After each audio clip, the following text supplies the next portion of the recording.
काल नाश्त्यासाठी बनवले होते पोहे आणि आज आईच्या हातच्या ढोकळ्याची खास चव सर्वांना चाखायची होती.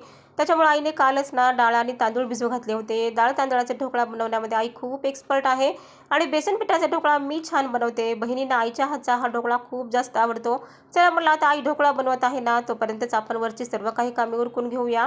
आई म्हणते दोघींनी मिळून थोडी थोडी कामे अशी उरकून घेतली ना, तर आपली कामे ही पटापट होतात आणि कुणालाच ना कामाचा जास्त काही शीण येत नाही, थकवा पण येत नाही आणि आपली कामंही सुद्धा पटापट होतात. मग काय त्यानंतर लगेच देवाची पूजा पण करून घेतली आणि देवाला नैवेद्य पण दाखवून घेतला. ढोकळा तर आता पूर्ण झाला. म्हटलं चला आता लगेच स्वयंपाक पण करून घेऊया. साधा सिंपल असा बेत होता स्वयंपाकाचा, तो इथे करून घेतला आणि चला म्हटलं आता निवांत बसून आता ढोकळ्याचा इथे एन्जॉय करूया. सर्वांची ताटं इथे सर्व केली आणि लाईट गेली असल्यामुळं ना बाहेर सर्वजण आम्ही इथे पॅसेजमध्ये बसलो. थंडगार छान अशी हवा येत होती आणि मस्त आम्ही सर्वांनी मिळून इथे आईच्या ढोकळ्याची ती चव चाखली.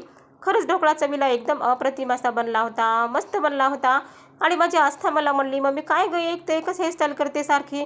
मी आज तुझे हेअरस्टाईल करणार आहे आणि उद्या तुला लग्नाला जायचं आहे ना, मग अशीच हेअरस्टाईल तू करून जा बरं. बघ बरं तू किती सुंदर दिसशील." मग काय माझ्या लेकीने ही माझी खूप छान मस्त अशी हेअरस्टाईल केली. कशी वाटली ती तुम्ही मला कमेंट करून नक्की सांगा. आणि खरंच मला उद्या लग्नाला पण जायचं आहे, त्यासाठी तिने हे माझ्यावर ट्राय केलं. चला भेटूया नेक्स्ट ब्लॉगमध्ये. बाय.